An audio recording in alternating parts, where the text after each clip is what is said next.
ASUS and ROG are the only local tech brand that does things like this. Happy AIN Chems. ASUS.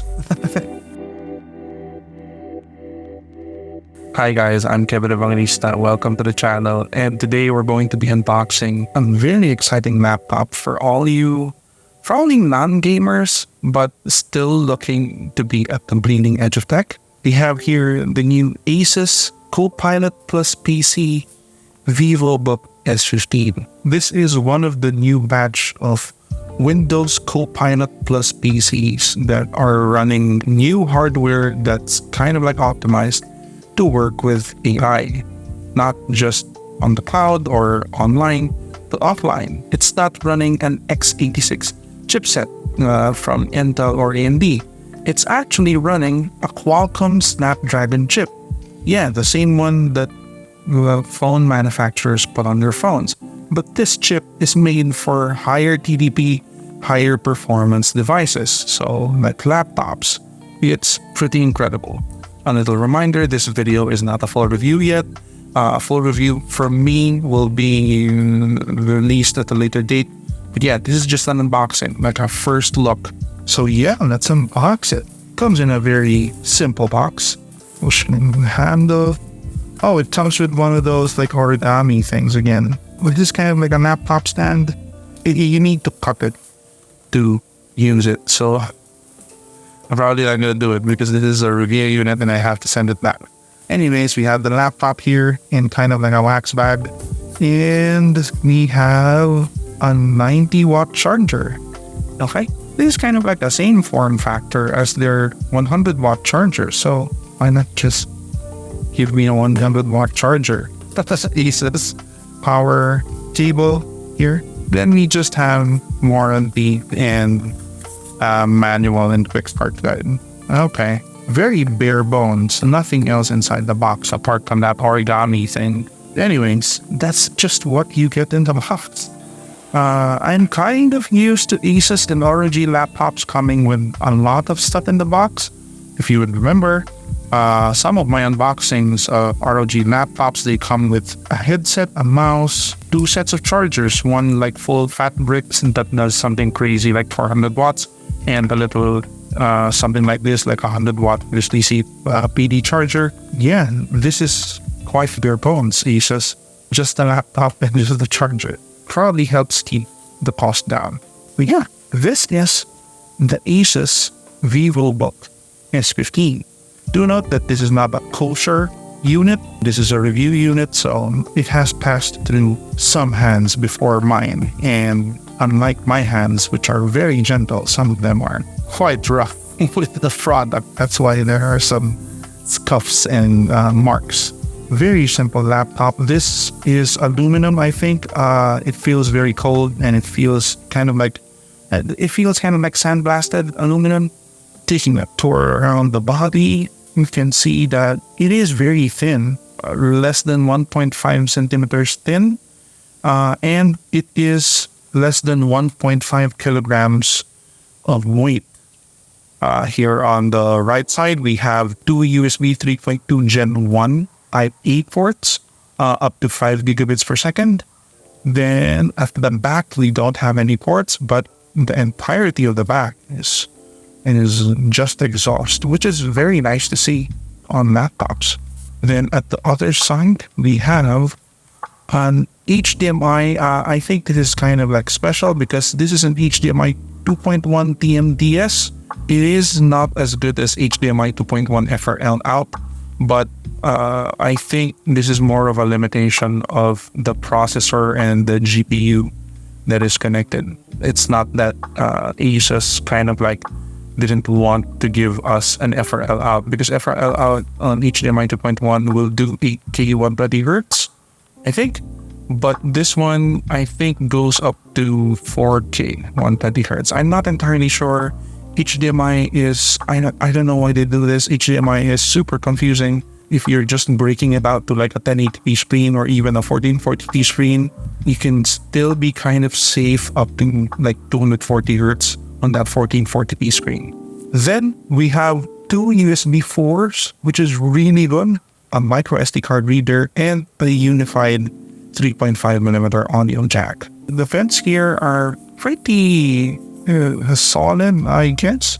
It's nice. It's not as wide as the ones that we've seen on the G16 recently, but that's a higher TDP machine. This is kind of like a lower one, as suggested by the 90-watt brick. But vents are vents, and everything that gets hot should be cooled efficiently. Anyways, time to open it up. Yeah, let's go. It is pretty impressive. One thing to note is that it's not one of those like super luxury units from ASUS costing like north of 100,000 pesos. This is, I think, is the most expensive model of this just climbs north of like 70,000 pesos. So it is not an expensive laptop, but still you get two USB 4s and an all-metal body. It is pretty impressive. And it's the usual keyboard from Vivobook models. There is a bit of deck flex, but that's fine. Screen wobble. Oh, not so much. Not so much screen wobble. And yeah, as you can see here, it is running the Snapdragon X Elite chipset. Yeah, let's turn it on. Oh, also, before we forget, since this is a Copilot Plus PC, it has one of those new keys that is dedicated to Copilot right here. I'm not mad at that. Some media tech people are kind of like up in arms about it. It's fine for me. I use Copilot a lot, not to write any scripts or anything, but to, help me with ideation. And especially in my day job, I get to use Copilot a lot, and I am not as hostile to it as some of my peers are. This is running an OLED screen, which is good. It's weird. OLED screens are super weird because when I see them, I remember my phones, and I kind of like instinctively want to touch them, especially when the OLED screen is reflective or glossy. So I immediately tried to touch the screen here, but yeah. Oh, look at that. OLED screens just really, really pop well on camera. It is a 15.6-inch 3K, which is 2880 by 1620 OLED 16:9 screen. It has a 0.2 millisecond response time. I think this is running at, it is running 130 hertz. So yeah, a 2880 by 1620 OLED display. I think they're calling it 3K. Fair enough. But it is running at 120 hertz, so it's pretty nice.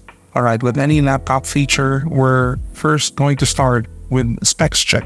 All right, so we are running the Snapdragon X Elite X1E 78100, which is running the Qualcomm Orion CPU, which has 12 CPUs. I think this is 12 CPUs with 12 threads, so there's no hyper-threading on it because ARM is built differently from x86. We are running 16 gigs of LPDDR5X RAM. Please note that I already know this. LPDDR5X on ARM, especially on the Qualcomm Snapdragon processors, they are built into the chip. So you have no option to upgrade or expand the memory on this in the future. Don't worry, I'm going to be including my findings on that in my full review. So yeah, stick around for that if you want to find out what the verdict on that is. It just says that it's running a Qualcomm Adreno GPU and approximate total memory is around 8 gig. Since this is a system on a chip, it is not running dedicated VRAM. So VRAM on this is run on the same memory as the RAM for the entire system. You really have to take into account that ARM works differently. Next up, we have speaker test. So I am hoping this works really well.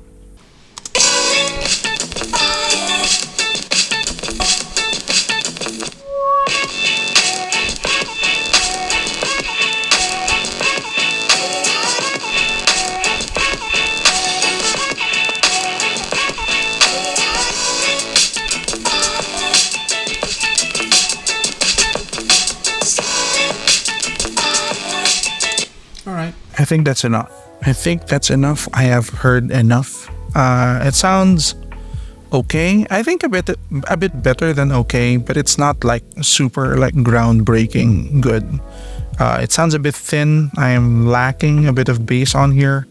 And the only good thing that I can notice in this like short test is that it sounds wider than it actually is. So it's able to throw that sound a bit wider than its footprint. But yeah, it's okay. Next up, we have Webcam Test. Okay. The camera looks pretty good. It looks to be a 1080p camera. This is challenge. I keep saying this, but ASUS finally has like a really good grasp on tuning their webcams, their laptop webcams for better image quality, because this is really good. This is really good image quality. I mean, you can see the detail on my face, like the ugly details on my face. But yeah, the mics sound like this, and yeah, what can I say? It's a pretty good 1080p camera. It's probably good for like class presentations or Zoom meetings. And yeah, this is kind of like challenging lighting. I keep saying this challenging lighting. I keep saying this. Some laptops, if you give it too much light, they tend to like wash out the image. This one, even though it's fighting basically a very big studio light here and a lot of like hot spots with the LEDs here at the back to illuminate the set, it still works pretty good. The mics sound like this. I'll know when it's done, so hopefully it sounds okay. But yeah, I have two additional things to point out with this webcam. First off, it has IR capability. It's going to do Windows Hello facial recognition login, and it can do depth effects. And the second thing I would like to note is that it has a privacy shutter. Yeah, so the privacy shutter works really well. It is not a hardware disconnect, so it's basically just a cover for your camera.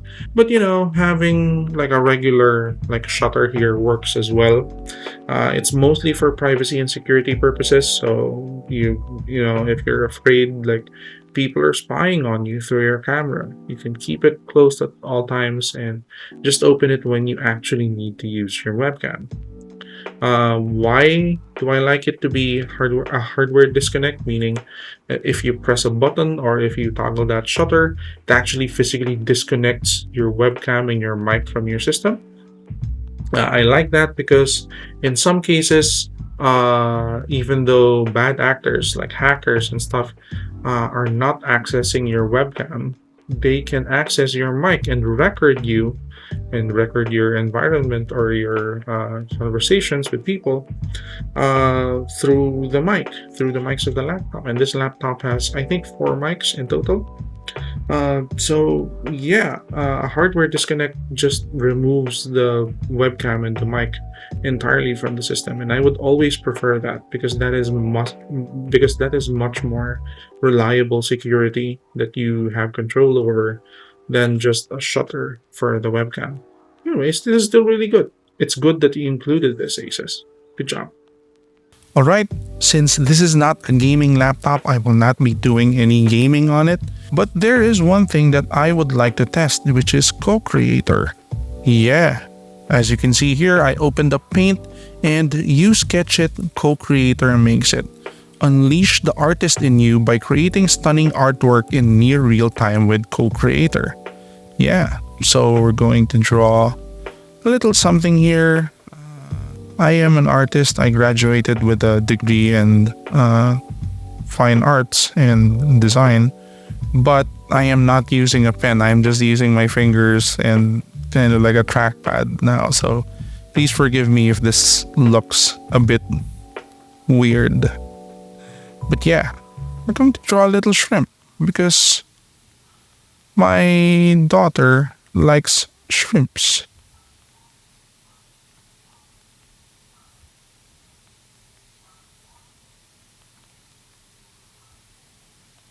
The little shrimp here. Let's see if it's going to recognize that this is a shrimp. Alright, Cocreator, do your thing. Describe what you'd like to create. I drew a cute little shrimp and I want it to be dancing on a tropical sunny beach. Okay?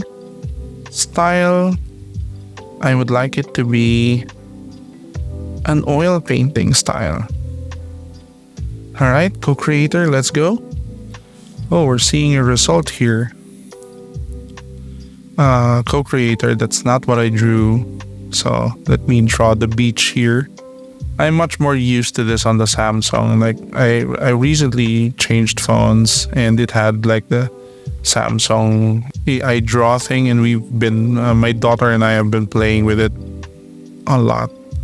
And yeah, that is freaky, Cocreator. What are you doing? That's not a cute shrimp. It needs to train more. Granted, I did not draw something very very legible. It needed a lot of an imagination. Maybe let's tone down the creativity a bit. Just like be like 33% creative. You just like straightened out the lines of what I drew. Come on. What are you doing? What is Cocreator doing? Oh, that's freaky. Oh, this one looks like a spider. Oh, that's too much. What if I pop it up to 95%? Oh, that's not even close. That's the flood from Halo. That's the Gravemind. That's the Gravemind from Halo. Anyways.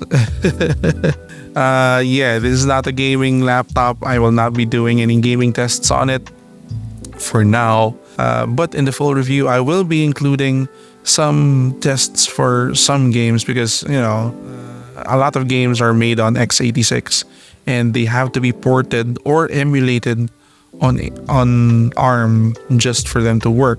And yeah, apart from that complication, this is not a high-powered laptop. As you can see, it is a 90 watt-hour brick. But yeah, I'll try to look for some native ARM games, probably some games made for mobile like Genshin Impact or Tower of Fantasy or something like that. I'll test those, I'll benchmark those, and for everything else, I'll check to see if x86 emulation or emulation is good enough for this. I wonder if there's fallout for this. Hopefully there's fallout for this. So yeah, I'm gonna benchmark it on those, not just because I'm curious to see how it performs, but also this comes with I forgot the name, but it's kind of like a Windows super sampling kind of thing, but it's also AI. It's like DLSS made by Windows. I'm just gonna put the name here. It's like DLSS made by Windows for ARM. So yeah, this has just been a great first look at the ASUS Vivobook S15. So if you have any questions about this laptop, please leave them down in the comment below and I'll do my best to answer them. While you're there, give this video a like and subscribe to the channel because it helps out a lot. That's it. I'm going to be writing my review of this very soon. Please stay tuned to the channel for that. And yeah, I'll see you guys next time. Bye.